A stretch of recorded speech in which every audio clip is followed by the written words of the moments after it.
Hi friends, how are you guys all? Today I shall be talking to you about you guys only. I'm trying to address the youth power of India. Youth power, युवा शक्ति. आप बहुत कुछ कर सकते हैं. You people have tremendous talent, tremendous amount of potential in you, and you can change the destiny of this nation. We are tottering at this time at a very crucial point. And I want you to be potential contributors to doing. Like there's so many maladies in our country, fake news, politics, etc., etc. I shall be addressing some of those. And maximum thing is too much of reliance over the West. We want a certification from the West to whatever we do. Unless they certify, we're not happy. That's something not wrong. So I shall try and address these issues. Kindly use your own brains. Try and analyze and see what comes out of it. So, before that, I'll tell you a bit of a history. Well, India has a history of 5,000 years old. Our systems in terms of practices of lifestyles, science and technology, space, and almost all aspects of life as researched by our famous Rishi Munis were very, very much ahead of today's times. Unfortunately, the degradation started and we lost everything in due course. We became complacent, self-servient and visionless nation. Foreigners ruled us for a long time and our treasures in terms of our knowledge were destroyed. The libraries at Nalanda, Pari Mahal, Srinagar, Takshila and elsewhere were also destroyed. Our architectural marvels were annihilated and the entire fabric was lost. We were made to believe that there is no life in India, there was no life in India before the Industrial Revolution which started in the West. And gradually our mentality was wounded, the laceration of which still exists. So friend, this is the time. Please wake up, understand the game being played by forces inimical to India and realize your own worth, the worth of your own talent and the worth of our forgotten treasures, most of which is still available in our scriptures. That is scriptures like Vedas and Puran. Government of India has commissioned a website which has all the scriptures posted on this. Please open this, read them and try to understand our past so that you can work out the strategies for future. Anything that you do, asking for an approval from the West is not correct. Now, I'll give you many examples. I was attending one of the seminars and I found during the break, I found one professor talking to the other and he says, sir, can you tell me whatever you've spoken, is there any footnotes or any authorization from a foreign chap from US? The things were being spoken about India, J&K. I found it very funny. I walked up to the professor and I asked him, sir, why do you want certification from a foreign, say, US expert? He says, they are experts. I said, what do you mean by expert? How can a person who has not been on ground, who has not put his foot on the soil of J&K, be an expert on J&K? He said, no, the guy has written about 12 books. Well, children, I can tell you, writing books is not a great shake. You pick up 10 books from a library and 11th book can be made available in about 6 months' time with a bit of analysis of your own. So there's nothing great about getting it. And all the more you asking for an authorization from a foreign author. Why not the history professor sitting over there from Jammu University? Why not the professor who's participating in that particular seminar from Kashmir University? So boys and girls, stop believing, have your own conviction and whatever you say should be the authority and not what the foreigners has told you. Another example, we talk about J&K problem. We all have a lot of criticism coming from the West in various forms, which is all motivated. Suddenly we find EU's ambassador coming to India, Amila Nicholson, and saying something good, which is music to our ears. and we started believing that. I mean, if condition in J&K is normal, do you think we need a certification from Amila Nicholson to tell us that Kashmir is normal? No. So don't be so inherently dependent on the West for everything of your own. Have enough conviction, have enough confidence, have enough willpower, have enough vision power to say, look, what I'm saying is the world. What was the situation, say, about 5,000 years back.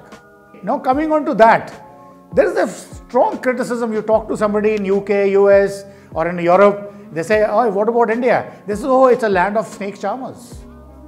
Well, I'm surprised. Initially, even I thought that we are a land of snake charmers and those people who show tamashas wayside everywhere in Indian cities. Well, I went to Scotland. Standing outside the palace in Scotland, the castle, similar things were happening, but they were the white people doing it. So nobody talks about that. That's not a criticism. But when we do it, it becomes a criticism. This is to pull you down. So do not get into this kind of a thing. Things are as bad in Vienna, things are as bad in Scotland, things are as bad in places in US, Trafalgar Square and other places. So it is something like nothing to feel bad about. Then yes, we all were having scholarships. Most of us were going on scholarships to all the Ivy League colleges in US like Harvard, Princeton and King's College in London. But now situation is different. There are a whole lot of people from different countries coming to India for all this with scholarships. From USSR, from Bangladesh, from African countries, a whole lot of people are coming to study in India. So we are a force to reckon with now. India was always, at some point in time, was moving around in the world with a begging bowl, asking for aids, for different kinds, for different projects. Now situation is different. Just imagine your Prime Minister Modi, he goes to Vladivostok and in a country like USSR, he gives them a line of credit for $100 million. I mean, imagine a scenario where Russian city development is depending on aid from India. Forget about the aid that we give to Bangladesh, Sri Lanka, Afghanistan and all other countries of SAARC. So we're talking about SAARC countries, we are helping them. Now BIMSTEC, I mean India is reaching out to the various projects to those countries. We practically are giving economic aid projects we are doing in almost all neighboring countries except Pakistan. So that is the power of India developing.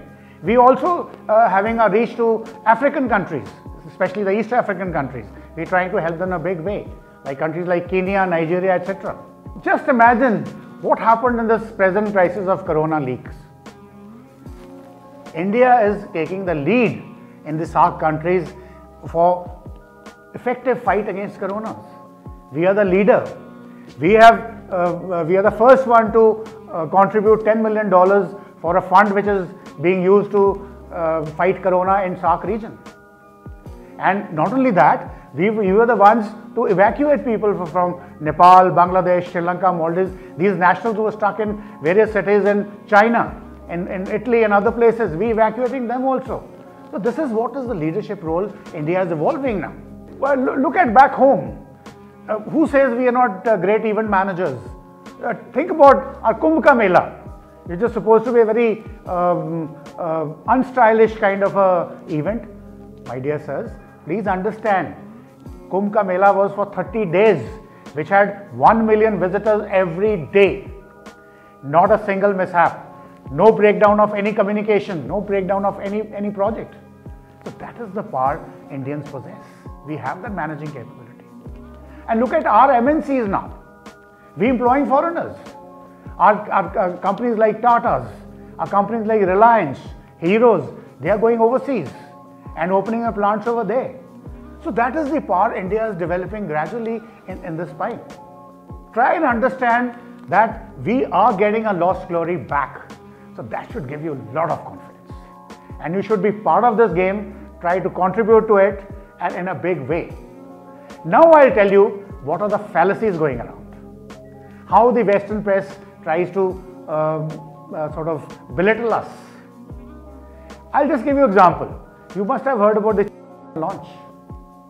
And when we launched it, before it was done, the foreign press were like BBC, Wall Street Journal and all, They said, oh, ha, ha, look at India talking about going to Mars. These people can't even drive properly on the roads. They don't have manners, road etiquettes, and they're thinking of launching a satellite, launching a vehicle to Mars. Then comes the nuclear proliferation. Well, we carried out tests.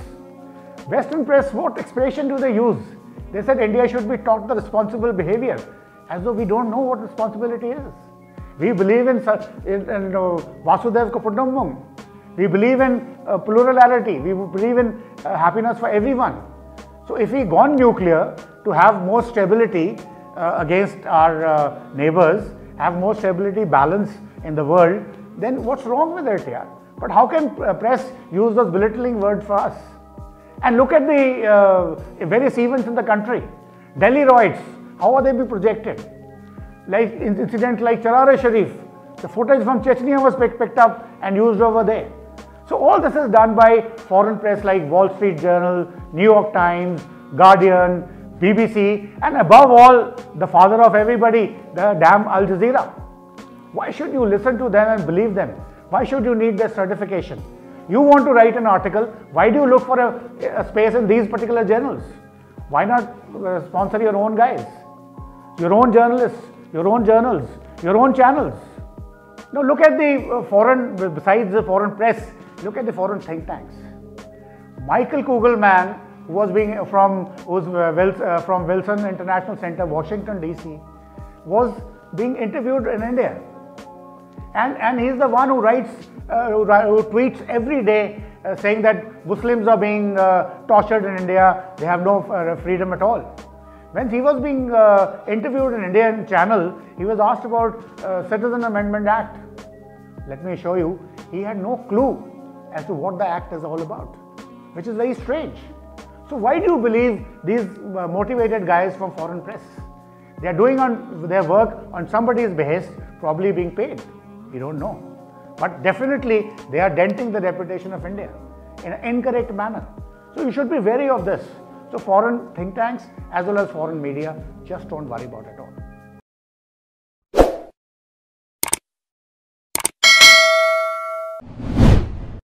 मैं अपनी ज़िंदगी को पूरा बदल देना चाहती हूँ, लेकिन समझ में नहीं आता है कि शुरुआत कहाँ से करूँ। मुझे तो अब तक पता ही नहीं है कि मेरी ज़िंदगी का मकसद क्या है।